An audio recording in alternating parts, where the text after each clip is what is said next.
Novel کہ سکون قلب کی چاہ میں اس نمبر 3۔ کوئی نہیں بچا تھا اس حویلی میں اس کا۔ 4 بہنوں کو وہ کھو چکی تھی اور ساتھ میں اپنی اماں کو بھی۔ باپ کی شکل اس دن کے بعد اس نے دیکھی نہیں تھی، یا شاید وہ دیکھنا نہیں چاہتی تھی۔ وہ تو اب چھوٹی اماں کے کمرے سے بھی نہیں نکلتی تھی۔ بہت دنوں تک اس نے اسکول کی بھی شکل نہیں دیکھی۔ ابھی تو وہ دوسری جماعت میں ہی تھی، ہاں، مگر وجاہت حسین برابر اس کا خیال رکھتا تھا۔ اس کی چھوٹی اماں کا بیٹا، اس کا چچا زاد، اسی مشفق سے چچا کا بیٹا وجاہت حسین، اسی نے اسے دوبارہ جینا سکھایا تھا۔ رفتہ رفتہ زندگی کی طرف اسے وہی لایا تھا۔ کبھی زبردستی اس کے ساتھ کھیلتا، کبھی لڑتا، کبھی کتابوں اور کہانیوں میں اسے الجھا دیتا اور کبھی رنگ برنگی تصویر بناتا۔ تصویریں بنانا اس کا شوق تھا۔ جو چیز اس کے ہاتھ آتی اس پر تصویر بنانے بیٹھ جاتا۔ کبھی ریت پر انگلیاں پھیر کر تصویر بناتا تو کبھی دیوار پر۔ اس کی ان کوششوں سے روشن آرا نے پھر سے جینا سیکھ ہی لیا تھا۔ چھوٹی اماں اب اسے اس کے کمرے کی طرف جانے ہی نہیں دیتی تھی۔ رفتہ رفتہ ابا کی غیر موجودگی میں وہ اپنے کمرے سے وجاہت کے ساتھ جا کر اپنا سب سامان لے آئی۔ اس کا اپنے ظالم باپ سے جیسے ناتا ہی ٹوٹ گیا تھا۔ وہ ہمیشہ وجاہت حسین اور چھوٹی اماں کے ساتھ رہتی۔ اکثر چھوٹے ابا اسے باہر لے جاتے، اس کی چھوٹی چھوٹی فرمائشیں پوری کرتے، اور جب وہ بہت اداس ہوتی تو اسے گلے لگا کر تسلی بھی دیتے، مگر قدرت کو شاید یہ بھی منظور نہیں تھا۔ ایک دن اس کے چھوٹے ابا کی خون میں لت پت لاش گھر آئی۔ کسی نے ان کا خون کر دیا تھا۔ ان کی رحم دلی ہی شاید ان کی موت کا سبب بنی۔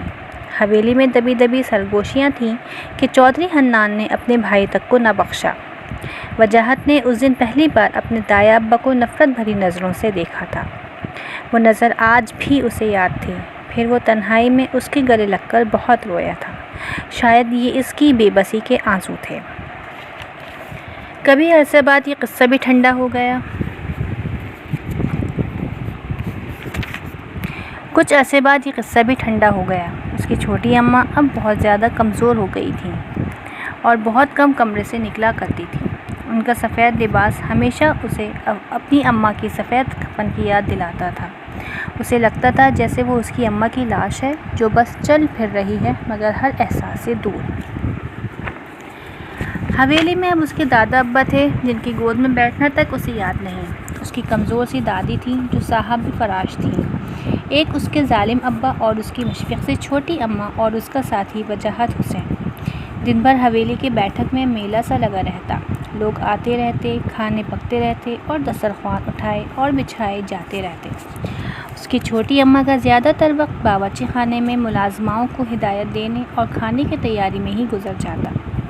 وہ بھی اکثر ان کا قرب حاصل کرنے کی چاہت میں ان کے ساتھ ہی باورچی خانے میں رہا کرتی اور ان کے نازک نازک گورے گورے ہاتھوں کی حرکت دیکھتی رہتی۔ اب وہ 4تھی جماعت پاس کر کے 5ویں میں آ گئی تھی۔ وجاہت 8ویں جماعت میں تھا مگر اس کا دل پڑھائی سے زیادہ مصوری میں لگتا تھا۔ اس کے کمرے میں چاروں طرف مختلف قسم کی تصویریں تھیں۔ اپنی کوشش کے سبب وہ اچھا مصور بنتا جا رہا تھا۔ وہ جب بھی اس کی کسی تصویر بنانے کی خواہش ظاہر کرتی وہ جھٹ سے بنا دیتا۔ وہ اس کی اس ادا پر بہت خوش ہوا کرتی۔ زندگی میں اب کچھ ٹھہراؤ سا آ گیا تھا۔ اب اسے اکثر وہ دردناک واقعہ یاد نہیں آتا تھا۔ اس نے اپنا دل پڑھائی کی طرف لگا لیا تھا۔ اسے کتابوں سے بہت شوق تھا۔ وہ پڑھنا چاہتی تھی، کیوں یہ اسے خود بھی پتہ نہیں تھا، مگر اکثر اخبارات میں لڑکیوں کی اچھی اچھی تصویریں دیکھ کر اور ٹوٹی پھوٹی زبان میں پڑھ کر اس نے یہ اندازہ لگا لیا تھا کہ شاید پڑھائی ہی ہر مصیبت سے نجات دلا سکتی ہے، یا وہ ان کتابوں میں گم ہو کر اپنا غم بھول جایا کرتی تھی۔ اچانک ہی ماضی کی کچھ دردناک تصویریں اس کے ذہن میں ابھریں۔ اف! روشن آرا نے پھر ایک بار اپنی آنکھیں خوف سے بند کر لیں اور کمرے میں چاروں طرف دیکھا۔ وہی تاریکی، وہی سناٹا۔ وہ شاید خود کو ماضی کی گرفت سے آزاد کرانا چاہتی تھی، مگر ماضی کی قید بڑی زبردست چیز ہے، اس سے پیچھا چھڑانا ناممکن ہے۔ پتہ نہیں کیا ہوا تھا۔ اس کے بڑے ابا غصے میں حویلی میں گھوم رہے تھے۔ کس کی تلاش تھی یہ سمجھ نہ سکی۔ دادا ابا نے انہیں روکنے کی کوشش بھی کی مگر ان کا غصہ 7ویں آسمان پر تھا۔ ان کے ماتھے کی رگ پھولی ہوئی تھی اور آنکھیں جیسے خون اگل رہی تھیں۔ اس وقت ان کے سامنے جو بھی آتا وہ قتل ہو جاتا۔ روشن آرا اپنی کتابیں ہاتھ میں لیے وجاہت کو ڈھونڈ رہی تھی۔ اچانک ہی ان کی نظر اس پر پڑی اور وہ بے تحاشا دوڑتے ہوئے اس کی طرف آئے۔ ناجاز، تو ابھی تک زندہ ہے، تو کیوں نہ مر گئی؟ چل آج تیرا بھی کام تمام کیے دیتا ہوں۔ روشن آرا نے جباب کو اسی ظالمانہ انداز میں دیکھا تو اسے سکتہ سا ہو گیا۔ کتابیں اس کے ہاتھ سے سیڑھیوں پر گرتی چلی گئیں اور اسی کے سبب اس کے ظالم باپ کو اس تک پہنچنے میں کچھ وقت لگا۔ چھوٹی اماں، وجاہت سب کہاں تھے اسے کچھ خبر نہ تھی، وہ تو بس مرنے کو تیار تھی۔ تبھی کسی نے اس کا ہاتھ بہت زور سے کھینچا اور اسے لے کر دوڑتا چلا گیا۔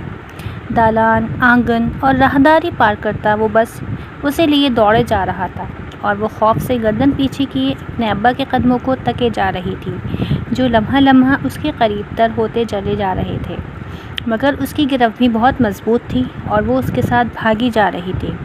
اس کی چپلوں نے کہاں ساتھ چھوڑا اسے پتہ نہیں۔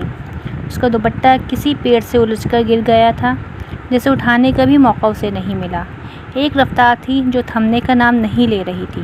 راہ کی تمام چیزیں اس کے پیر لہو لہان کر چکی تھی۔ اس کی گردن تو پیچھے آتے ابا کو تکتے تکتے تھک چکی تھی۔ تبھی اسے لگا اس کے ابا کا چہرہ دھندلا دکھائی دے رہا ہے۔ تو کیا وہ انہیں پیچھے چھوڑ آئی؟ ہاں یقیناً وہ بہت آگے نکل گئی تھی، مگر کس کے ساتھ یہ ابھی تک اسے پتہ نہیں تھا۔ اسی وقت اسے ٹھوکر لگی اور وہ گر گئی۔ اس کا ماتھا پتھر سے ٹکرایا اور خون کا فوارہ پھوٹ پڑا۔